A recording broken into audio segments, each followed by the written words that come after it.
আসসালামু আলাইকুম, কেমন আছেন সবাই? আলহামদুলিল্লাহ আমি অনেক ভালো আছি। আর এই বিএম এগ্রো পার্কে আপনাদের সবাইকে স্বাগতম। তো বন্ধুরা, আজকে আপনারা দেখবেন আমাদের এই ভিডিওতে আমরা কিভাবে আজকে আমাদের ঘাসের জমি থেকে আমরা ঘাসের আগাছাগুলোকে পরিষ্কার করলাম। তো বন্ধুরা, আপনারা নিশ্চয়ই দেখতেই পাচ্ছেন ভিডিওতে আমাদের ঘাসের জমিতে প্রচুর পরিমাণে ঘাস হয়েছে। তো আমরা খামারের অন্য সব কাজের ব্যস্ততায় আমরা আমাদের এই ঘাসের জমিগুলোতে আসতেই পারিনি, আর এতটা ঘাস হয়েছে সেটাও আমরা লক্ষ্য করি। তো যাই হোক, তারপরও আলহামদুলিল্লাহ এই জমিটি আমাদের নজরে আসে এবং আমরা এই জমিটি আজকে পরিষ্কার করার জন্য আসি। তো এই জমিটিতে আমাদের প্রচুর পরিমাণে ঘাস হয়েছে। তো আমরা ইউসুফকে সঙ্গে নিয়ে এই ঘাসের জমি থেকে আমরা ঘাসগুলোকে পরিষ্কার করেছিলাম। আমাদের খামারে এখন প্রচুর পরিমাণে ঘাসের প্রয়োজন, কারণ ঘাসের মাধ্যমে গাভীর অনেক পুষ্টির চাহিদা মেটানো সম্ভব হয়।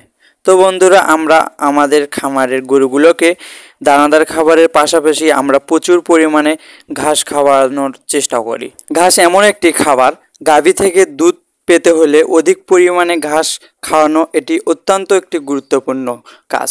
তো আমরা যারা গরু লালন পালন করি সবাই হয়তো বা আমরা জানি ঘাসের ফলাফল এবং ঘাসের গুণাবলী কী। যদিও আজ অনেক রোদ ছিল, তারপরও আমরা রোদের ভেতরেই আমাদের এই কাজটি শেষ করার চেষ্টা করেছি। আলহামদুলিল্লাহ আমরা কিন্তু এই কাজটি শেষও করেছি। তো এই রোদের ভেতরেই আমরা প্রচণ্ড পরিমাণে ঘামতেছিলাম এই কাজগুলো করার সময়। ভিডিওতে দেখতেই পাচ্ছেন ইউসুফ অনেক তাড়াতাড়ি এই কাজগুলো করার চেষ্টা করছিল। তো আমরা কিন্তু এই রোদের ভেতরে এই প্রচণ্ড ঘাসগুলো আমরা পরিষ্কার করে ফেলেছি এবং অনেক সহজেই আজ আমরা আলহামদুলিল্লাহ ঘাসগুলো নিড়ানি শেষ করেছি। তো এই পাশে দেখতে পাচ্ছেন আমাদের কিছু ঘাস, ছোট ছোট ঘাস, এই পাশে কিছু বড় ঘাস আছে। তো এই পাশে ছোট ঘাসগুলোকে আমরা নিড়ে দিচ্ছি এবং পরিষ্কার করে কিছু সার দিয়ে দেবো, যাতে তাড়াতাড়ি বড় হয়, গরুকে খাওয়ানোর উপযুক্ত হয়।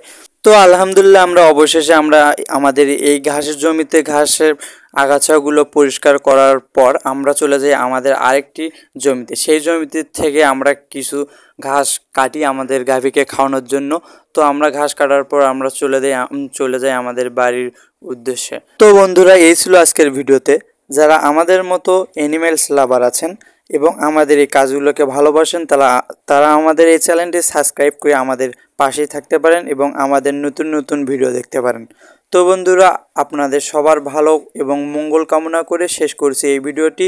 সবাইকে সালাম, আসসালামু আলাইকুম, আল্লাহ হাফেজ।